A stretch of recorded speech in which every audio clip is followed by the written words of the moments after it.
Today's focus is primarily on the product catalogue and what the latest feature is in that, which has been something that's been quite regularly requested. And so we've put all the feature suggestions together and come up with the product catalogue is now available on the mobile app. Now this is for the standard and premium packages because you do need the online store functionality, which the Essentials doesn't just include, but it is an optional extra. And also to be able to have custom items available for administrators via the mobile app that you can then sell in person. So you can create your own, if you're having a barbecue and you just want to sell a burger, then you'll be able to create that and put in the amount and take that payment in person on the day or via the app. So I'll show you first how to make your current product catalogue available to your members on the mobile app. So I'm going to log into my demo site here as administrator.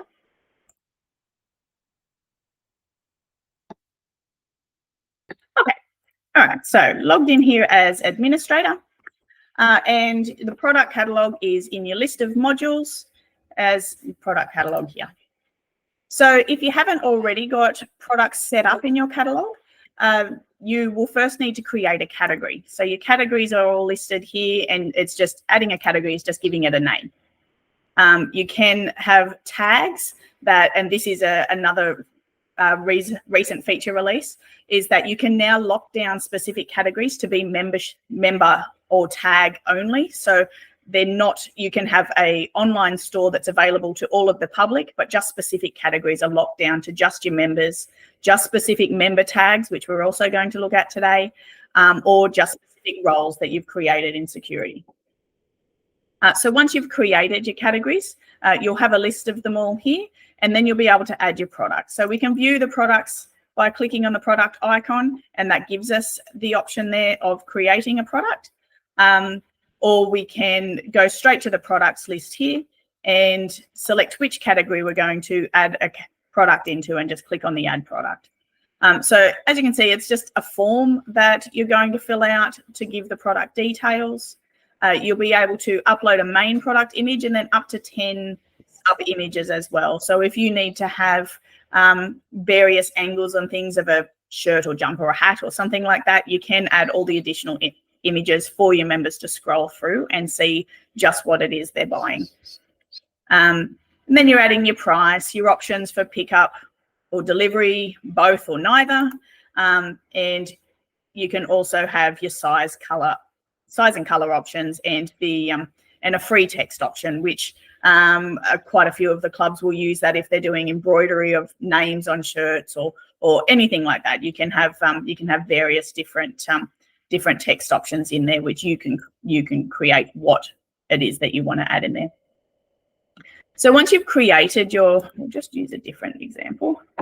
Once you've created your product, you'll then see you will have to activate it. So these red ones here are inactive. So you're going to need to activate that. And then you've got these three options here.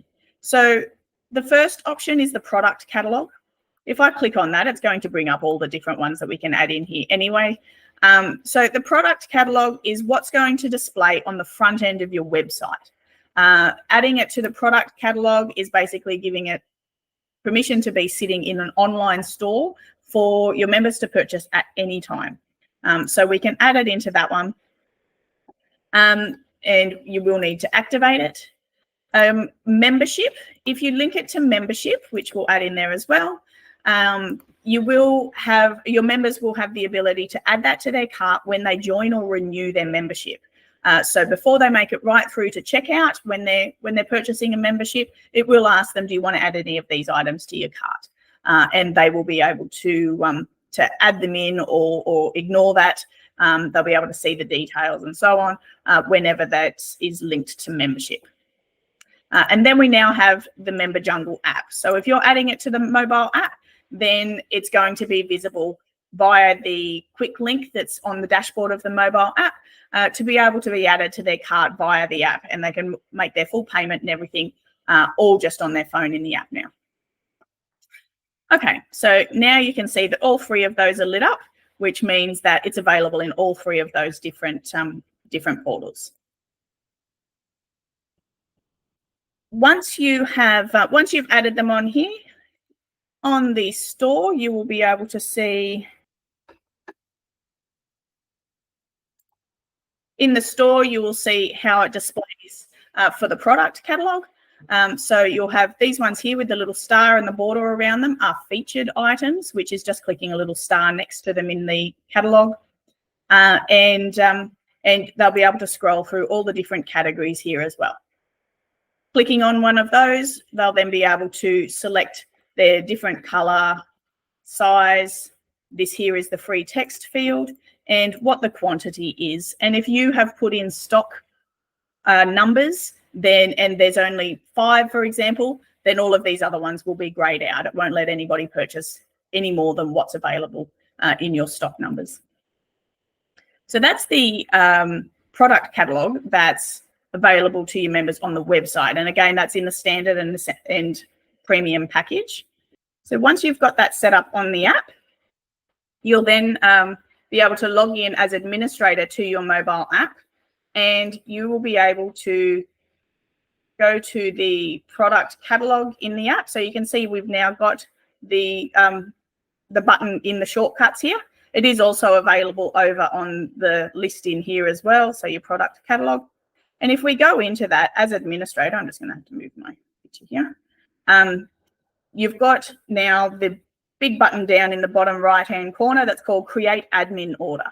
So that's the ability to create something custom for your members on the spot. So like I said, if you're having a barbecue or you're just selling items on the day, then you can create an admin order, which is going to give you the ability to choose who you're going to sell that to.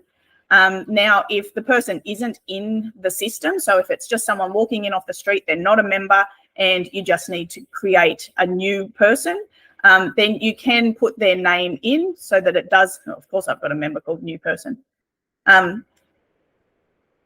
It will create give you the option to create an account where you can go through and put in their details just so that it generates them an invoice and emails that through to them.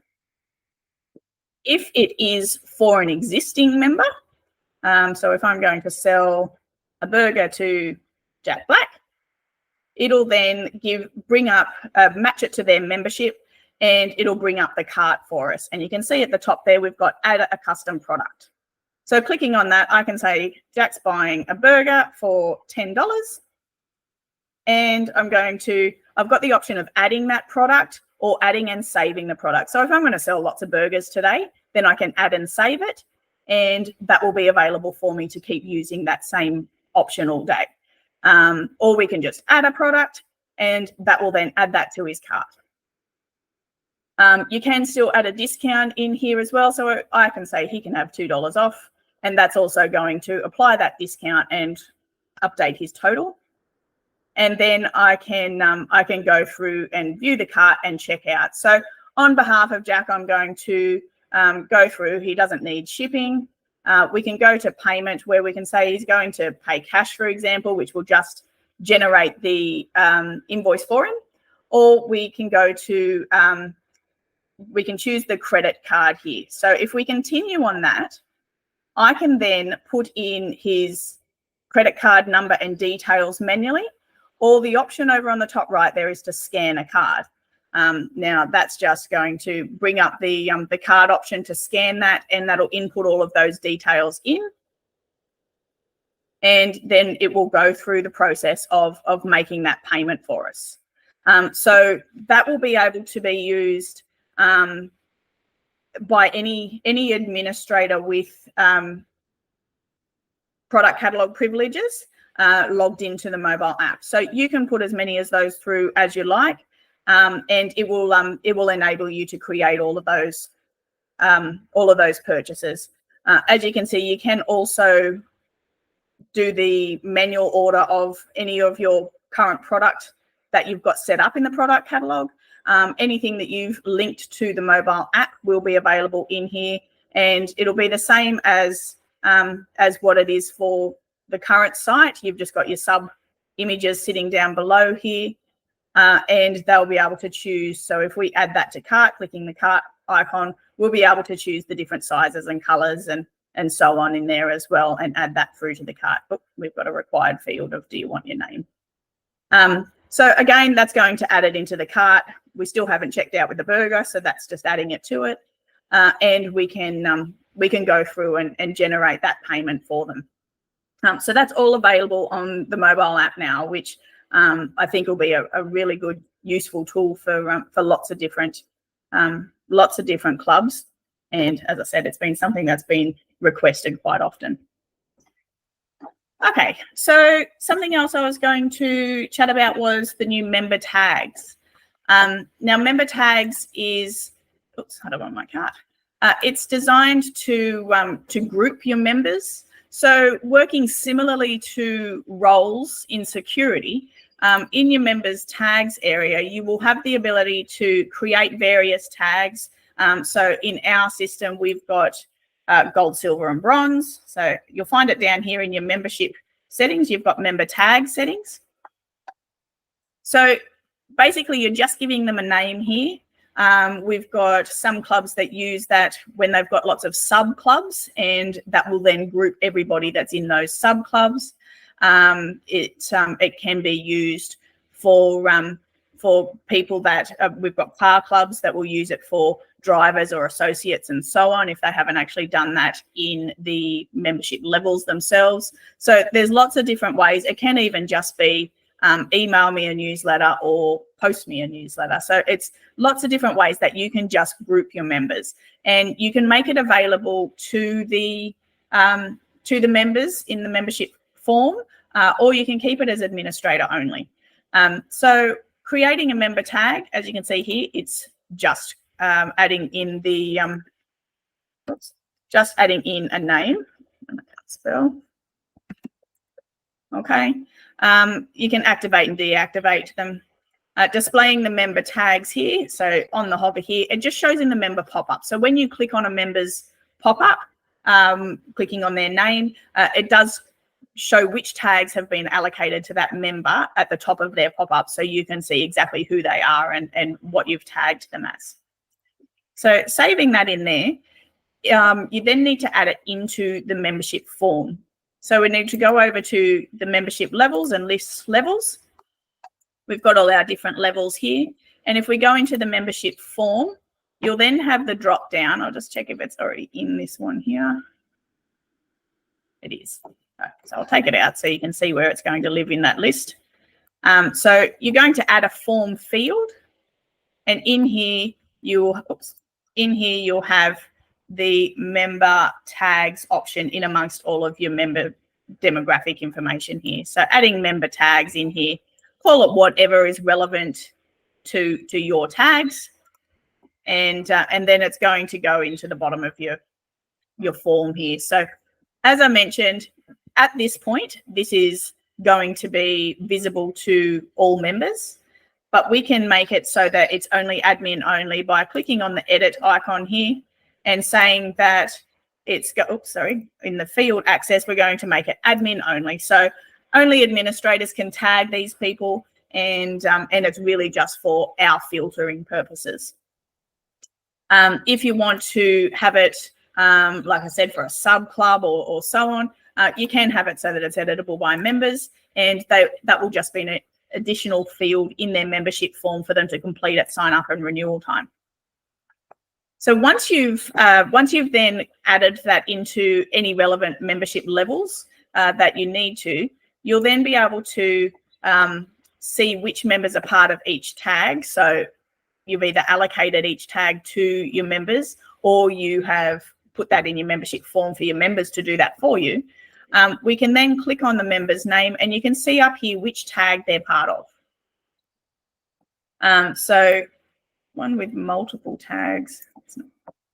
So if we were to want somebody to have multiple tags, so this one doesn't have any.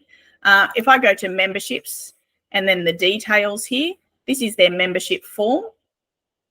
And you'll be able to click on edit. Now, this person's part of a membership level that I didn't add the tags to, but you'll be able to click on edit and you will be able to allocate the tags to them. Once you've then got everybody in their relevant tags, you'll be able to use that in various different ways. So in your advanced search here, you've now got your member tags sitting down here, and you'll be able to filter just the members with specific tags. It's also in your custom report here, where you'll be able to filter members by their tags as well. And it's also acts like a security role in that you can use that tag to lock down certain pages of your website. So it's going to show in here when we opt who should be able to see this page itself. We'll be able to see all of the different tags in here as well. And same for locking down product catalog categories, events, and document categories. So you can use that tag to then have all of the relevant, and chat groups. So you'll be able to use that tag for all of the relevant areas for those people and allocate just which area they should have access to. The last main feature that I wanted to share was our event types. Now, this gives us then the ability to add some additional widgets to our pages. And again, it's grouping the events similarly to the tags into various flags or types. So I'll jump back in there.